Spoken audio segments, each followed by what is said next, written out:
everyone, and welcome to the newest episode of the Magical Human Show.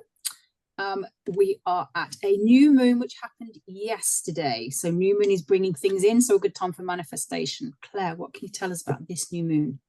I can tell you that, what can I tell you about this new moon? I can tell you that this new moon is Hawthorn and it's in Gemini. So what that means is Hawthorn is very much a plant that is related to heart health. It's seen as a male kind of entity. It's very much was the kind of central maypole that the virgins used to tie the ribbons around to harness the kind of energy of the masculinity, and this kind of where the sun is in the sky, there's very much kind of, he's lining himself up for the 2021st to be at the kind of his highest point. So he's like bringing down and bringing up, he's encouraging up to the light, I guess, all plants. So it's very kind of, yang energy of Hawthorn. But Hawthorn is about the heart, and Hawthorn is a recognized plant medicine for the heart, for the circulation. And so it's kind of, and if you think about it, it's passion. And when the warmer climes are here, certainly in this household, or certainly for me, not necessarily my hay fevering husband, but it makes me feel more energized, more kind of more yang, more outward, more expressive. It's just that there's so much light around. Everything looks beautiful. The hedgerows are amazing. So it's very fertile. It's kind of that. And that is a heart opener. So that is that. And then the fact that it's in Gemini, which is the twins, which is all about sociability. It's also about thought. Gemini is very much kind of occupy, ruler of kind of neck, like the back of the neck, shoulders, arms and hands, and lungs, like breathing. It's like the thought process. So there's lots of kind of, powerful thoughts coming in at the moment, thoughts about kind of self and self-love, self-acceptance, self-growth, self-discipline. There's all of that energy around.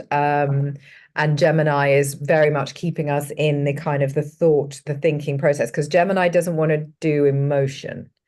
So that kind of perhaps will feel like a bit of a juxta for the heart. But I feel that at this point in time, it's a bit more sociable. People are feeling a bit more sociable. They're kind of being more communicative about their issues in a clearer way. Communication is clearer, boundaries are clearer. It feels like that. And certainly the other planets would echo that as well. So Venus, I think, has gone into Gemini, or is about to go into Gemini. So, it's all about sociability, sharing ideas, working out who you are within all of that kind of idea soup that's coming in. So would that be does that make sense? Does that feel about right, ladies? Yeah. Okay. Yeah, We can say something, June. Go on, carry on.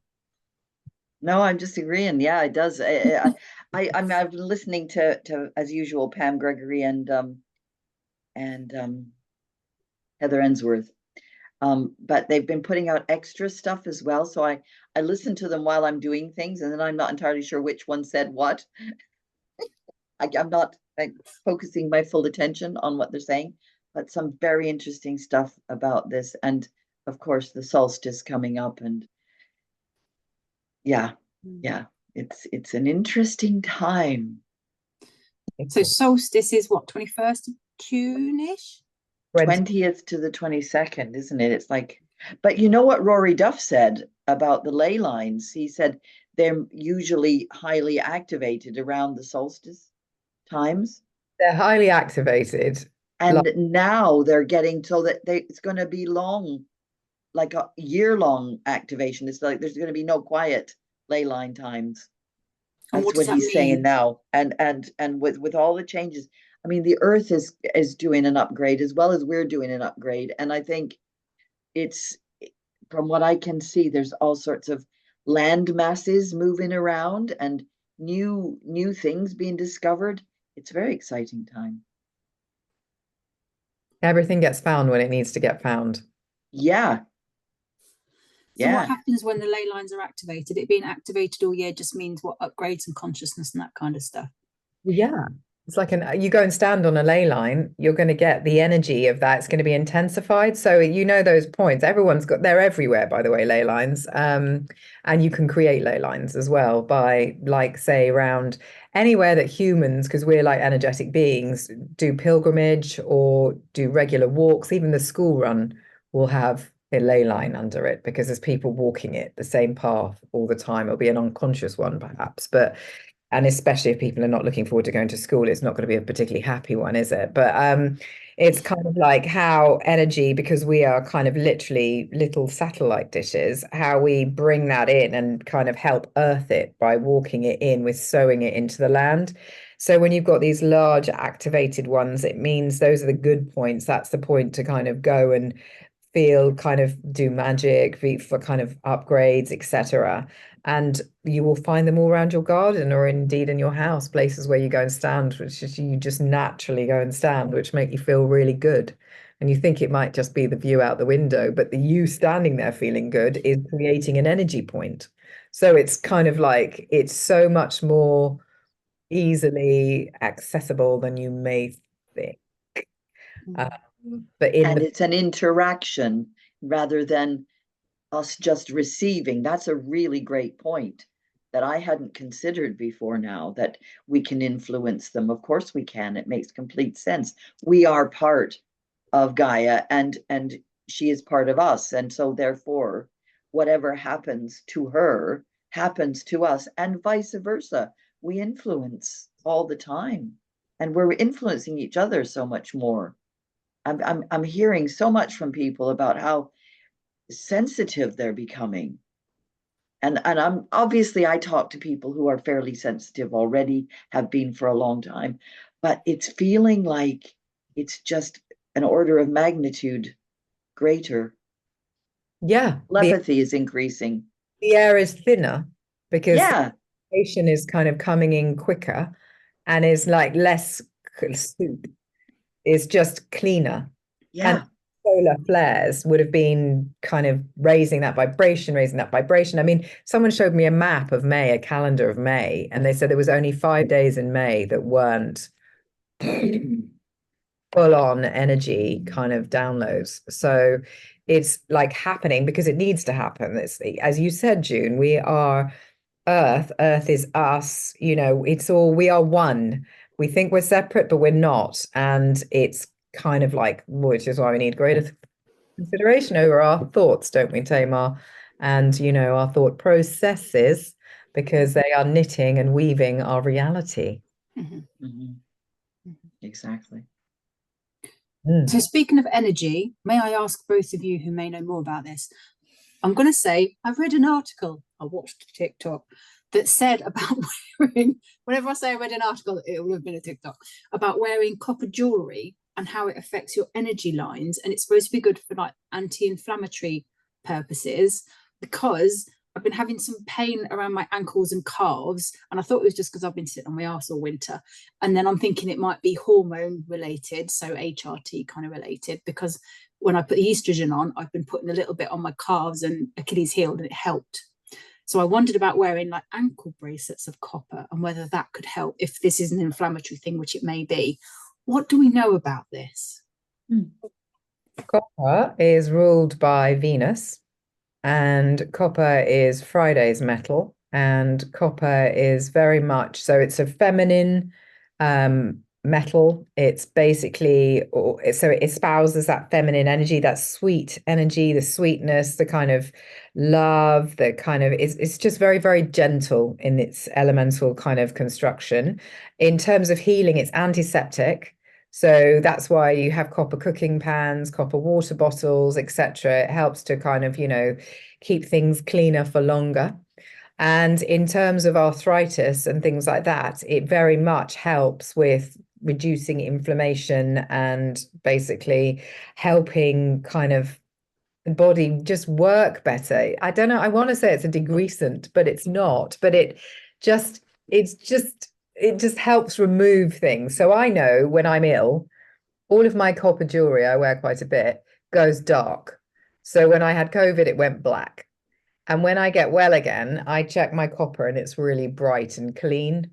And if you mix it with salt, obviously it goes really clean. So when you're swimming in the sea, because that's helping your body as well, it's like osmosis, it's going in, you're having this beautiful exchange, it's helping that. So it's like a really good way, if you get a copper anklet bracelet or a copper bracelet, of judging how healthy you are on the inside, as well as helping with the anti-inflammatory. It's good for your blood, basically. It's good for your energy, it's good for your blood, it's feminine. June. It's also a great conductor. It's used in electricity wires. It's used, well, it has been used in water pipes. Yes. And unfortunately, they keep moving over to plastic. They keep replacing them with plastic, and it's quite disturbing. But it's also good for, if that's in that case on the body, it's good for improving the flow of your energy and your circulation. So yes, do try it, is my suggestion. You have nothing to lose. It's not going to make anything worse. I saw a thing about drinking from copper cups, and I thought, oh God, you shouldn't do that. But of course, I'm thinking lead, things like that. So I hadn't realised how beneficial copper was. So I made lead, wholly different matter. Yeah, totally different. I have a copper water bottle, and the water I don't drink in it, I pour into my plants, and they absolutely love it. Okay, I was thinking about getting a copper water bottle. Yeah, I mean, I have copper cooking pots. The food tastes better. I don't always use it so heavy. I wear a copper crown. I'm fully immersed in copper. And look at that. Well, it's your color too, isn't it? The golden red. Beautiful. Yeah. Green, but yeah. So it used to be called Copper Knob by one of my teachers at school. Oh, Female charming. teacher. You should have known better. Well, this is like, 30 odd years ago. Doesn't make it right. It probably is still just the same right now. Who knows, eh? That is an interesting place to go, actually, because that's come up a lot recently, is this Wokism business. And so I'm going to tell you what I think, and you can tell me what you think. Basically, I feel that this agenda of shutting down speech, which is actually what it is another form of social control. And I feel that if people get offended that easily, they need to work on themselves, because the only person's opinion that matters about you is you. And if you are getting triggered by other people, it means you've got more work to do on you, because they don't matter, you matter. And this business of getting offended by different labels is just ridiculous. And people have used this to become completely irresponsible by externalizing and blaming everybody else for the lack of work they're prepared to do on themselves. So I am done with kind of offensive language. I mean, I don't espouse any kind of marginalization of any group. I don't give a monkeys what color your skin is. It's irrelevant. That's your genes. That's what happened to your ancestors adapting to living on this earth. It's got nothing to do with better or worse or anything like, your sexual preference. I don't care. That's your choice. You have to live with yourself. I don't. So yeah, that's what I want to say on wokeism and words. And the teacher calling me copper knob was fine. That's what she called me. You get that kind of stuff. It didn't kill me. It made me think. And now look at me. I'm covered in copper. She was perhaps a fortune teller. Hey. It's the intention for me, because that was putting you down. That was singling you out and pulling out. It's something about you couldn't control. And it feels like a put down, and that I don't like that. Yeah, and she could have been worse to other people. Yeah, who said why is she someone? You wouldn't have been the only one. Somebody. But yeah, it could have been said with affection. It was actually, it wasn't particularly nice, but I don't think she meant it. It was like a flyaway comment that, I could have been destroyed by it, or I could have just been like, I just dealt with it, because that's the thing, you just deal with it. It's like anything that happens to you, you get a choice over how you're going to respond. So you choose the response. Yeah. But I particularly like people saying, oh, wokeism, you're so woke, and being anti-woke, because to me, woke is wanting everyone to have a fair piece of the pie and being able to live a standard of living and not having to, survive day to day. So because I want life to be fairer for everybody, I don't see it as a negative thing. And people trying to turn it into a negative. It's about this divisiveness, which I think is happening everywhere. It's all us and them. They're the baddies, they're the goodies. And it's all, like you say, it's all about social control. It's social. Yeah, absolutely. Go on, June. What are you going to say? What is interesting that is that may be a part of our movement towards coming from the heart more, which is what we need to do. But sometimes it comes out in the wrong way, and people end up shouting at somebody because they've said the wrong thing. That's what Claire was referring to. That is the problem. The feeling of wanting to be open-hearted is a good thing. And in fact, it's, as Pam Gregory is often saying, that Lemuria was based on love. Yeah. And the ancient civilizations were lost to us because we moved out of love into fear. And once we get back that feeling of open-heartedness and acceptance of everyone, genuine acceptance, not a kind of stilted, put on acceptance that we have to be correct all the time. That's artificial. That's not coming from your heart. That's because you've been told to be kind. And you can't be kind just because somebody said so. Do you know what I mean? It has to actually come from here. But apparently, this is the real exciting thing that I discovered in the last few weeks, is that Lemuria never really went away. It's just hiding. It's in another dimension. You probably already know this, Claire. I don't know. This is just what Heather Ensworth was talking to this guy called Keone, who's a Hawaiian shaman, and he's got a lineage that goes back. And he says, and a lot of people believe this, that Hawaii is the inheritor of the Lemurian tradition, and also the islands are part of the mountains that made up Lemuria, but it's not gone. It's not like at the bottom of the ocean. It's still there somewhere in another dimension. Plus, this is the really exciting part for me, that it also didn't just exist in the Pacific Ocean, it was in the Indian Ocean as well, right where the Maldives is. So interesting, because they're also living on the tops of mountains from the ocean. They're all little coral islands on the coast of India. And you know what my son-in-law said to my daughter? He said, I feel like I have met you in a past life and I've known you forever.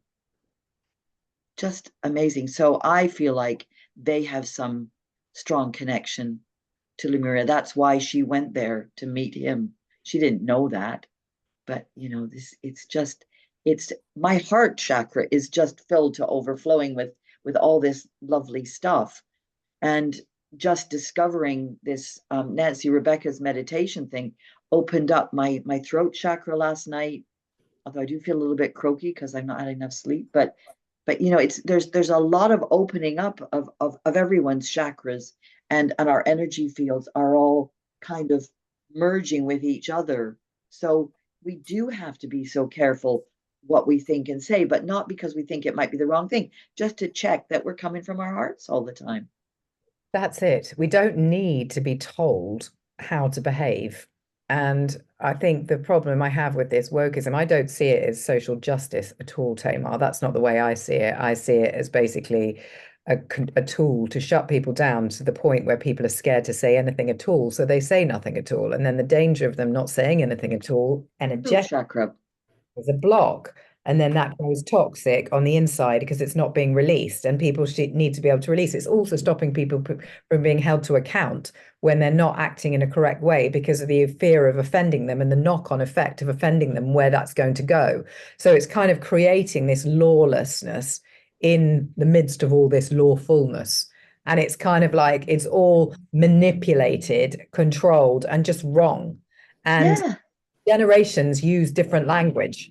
It's like, you know, and people should be able to say, well, that's just, you know, they were born in a different generation. They should be respected for that, not denigrated for the fact that they are doing that. And it's like people aren't constantly keeping up to date. They're living their lives. It's very difficult to keep up to date with everything all the time, to keep on top of it when you're just trying to survive as a human and make peace with yourself.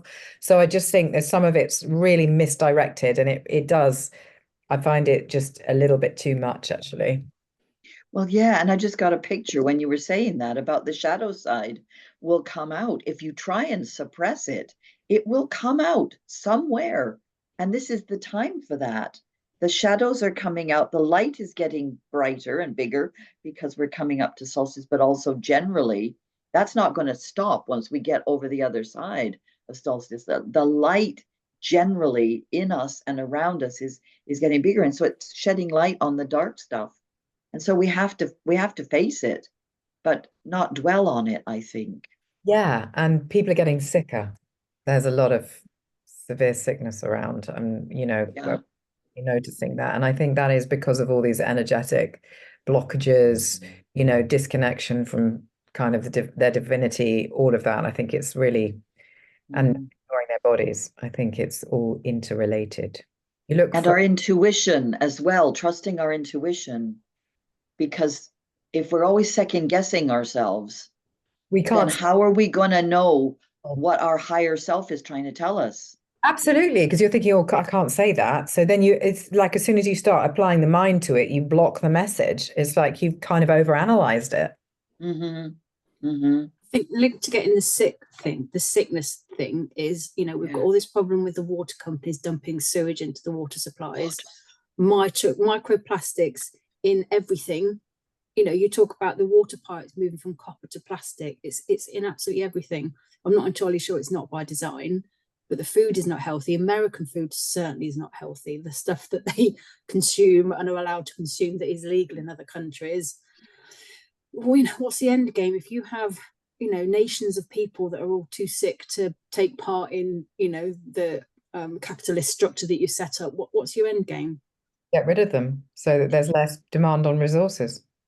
Yeah. If everyone, I suppose the rich aren't getting sick, are they? No.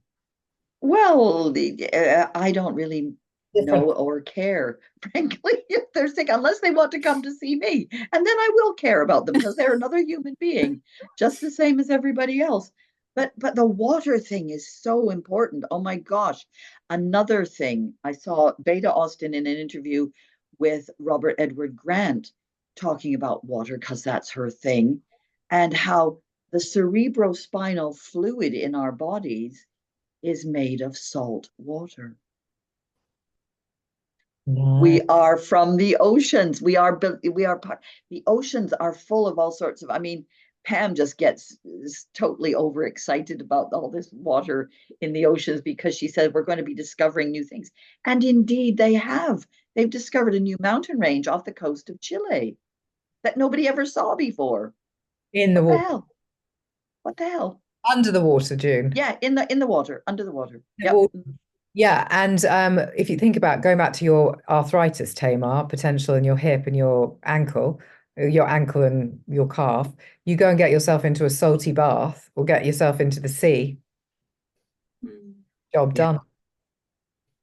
Yeah. There's more than one cause and there's more than one remedy. Yeah. That's what I feel.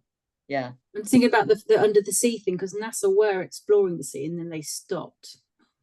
So or maybe they said they stopped. Well, yeah, there is that. The whole world's under there. But we know such a small percentage of the ocean. There's so much that we don't know that we're going out into space instead of looking down there. It's too scary. Megalodons and stuff. Exactly. But there's all sorts of creatures down there, apparently, that we've never seen before. And Pam is suggesting that we are going to be finding new types of food from the ocean as well. So I think, your concern about the food is very genuine, and it's very concerning. What with all this bird flu bollocks, excuse me.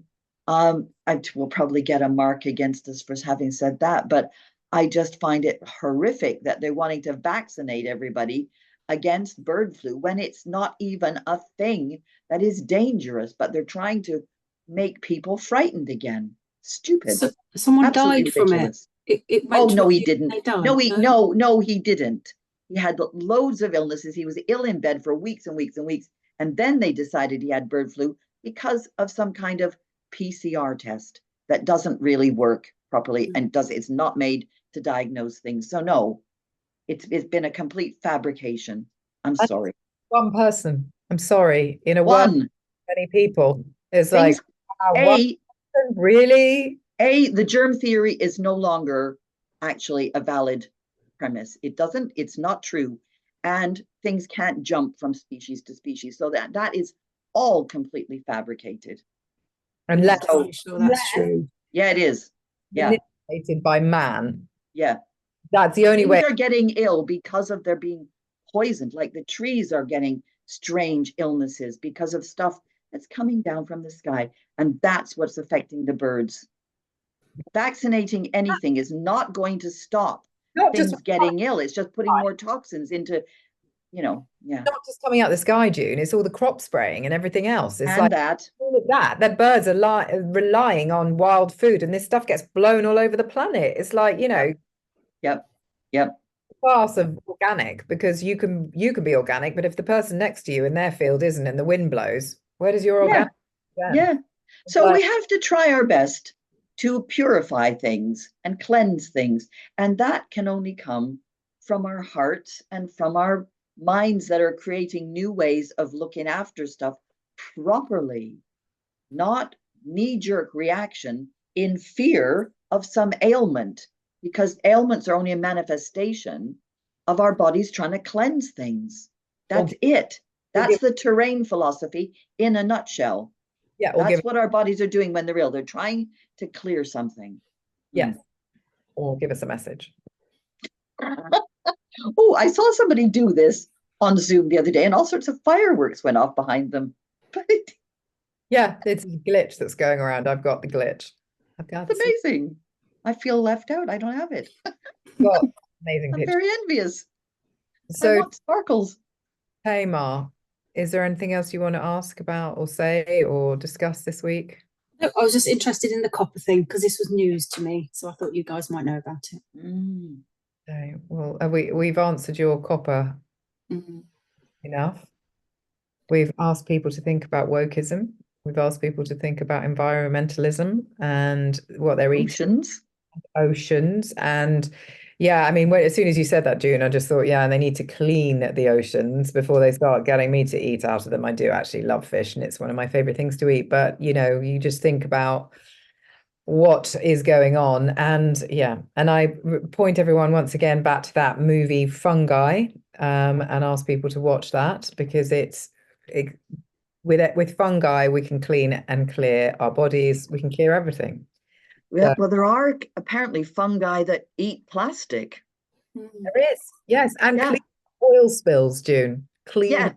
Yeah. So, And I've heard stuff about lion's mane. I didn't look into it. I didn't go down the rabbit hole, but something about consuming that's supposed to be really good for you. Do we know anything about that? Yeah. Dare I say it? It's one of the things that's recommended to help you recover from cancer. Shall I put it that way? No, it's great for that. It's anti-cancer. It helps to create such a healthy environment within the body. It removes it. There's so much evidence to substantiate that now, June. Yeah, I know. It's just I wasn't going to say it cures it. That's the dangerous thing to say. But it can help the body heal itself, which is exactly what healing is supposed to do. The body does the healing. Things from outside don't do the fixing. They help support the body to do. It's so relevant. So with cancer is a journey. Cancer is a journey that is a mind journey, a body, and a soul journey. So as June says, certain things can support a physical response to cancer, but unless the whole thing is treated and looked at, it is unlikely to be cured. And it depends how late you discover it as well. So it's all of those things, but cancer is definitely an invitation to go on a journey. That's the way I see it. And I think a lot of people have got cancer without knowing it, and their bodies have just dealt with it anyway, because they will if you give it the right conditions. But sometimes you have to apply some conscious focus, which is when it gets, really noticeable. But I'm sure that pretty much everybody has had cancer at one point or another in their lives now. Well, it would make sense considering it's just a corrupted cell. So, Yeah, it's a metabolic disorder. It's caused by things disturbing your natural metabolism. And I think also what speaks to that, June, is when people get a diagnosis and they're dead within, weeks, and they're like, they're absolutely riddled with it. They had no idea and they're surviving quite perfectly well. And then kind of they find out they are literally riddled from head to foot and then die. And it's like the shock of, because the shock.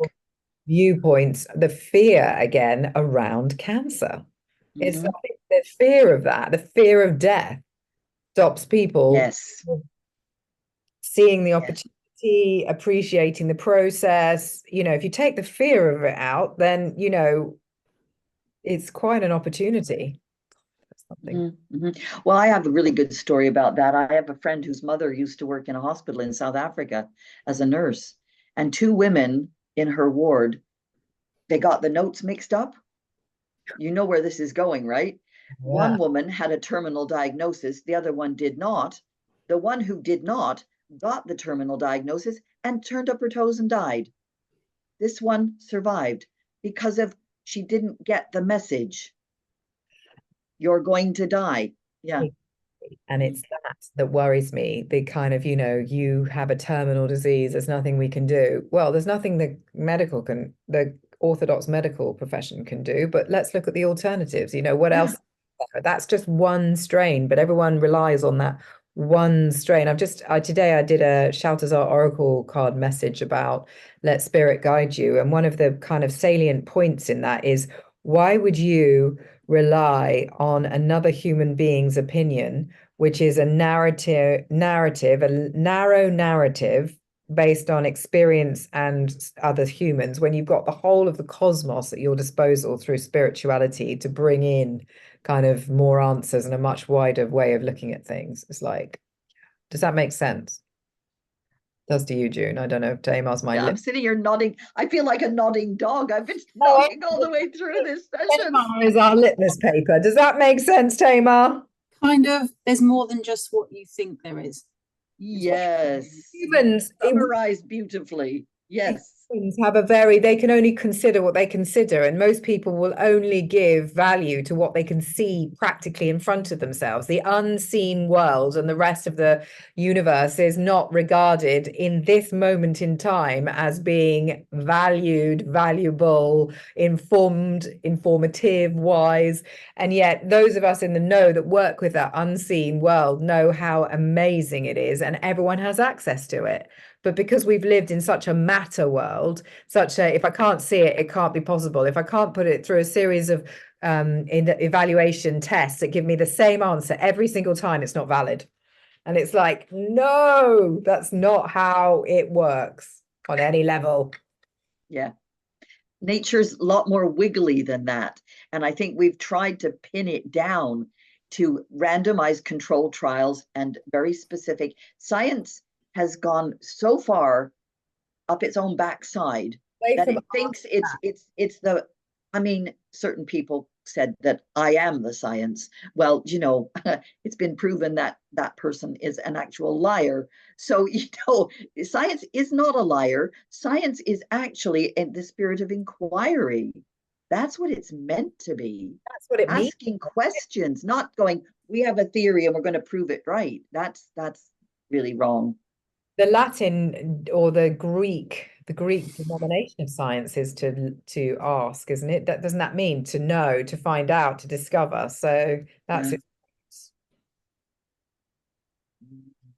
There we go. I think that feels kind of a natural end to the conversation, because I'm conscious, Claire, you have other things to be getting on with today. Anything else anyone would like to add before we finish for this week? Oh, the sun's come back out again. That's lovely. We'll be back on the 20th, won't we? Yes. Full moon time. Yeah. Which will be time solstice. On the 21st. On the full moon on the 21st. Full moon and solstice, same time-ish. Yeah. Massive. And it's a full Capricorn moon. Yeah. Okay. So we'll get into that then. Yes, we will, because that's going to be that's going to be so big. Okay, fantastic. Right, have a good couple of weeks, guys. Yeah. See you soon. See you later. Bye.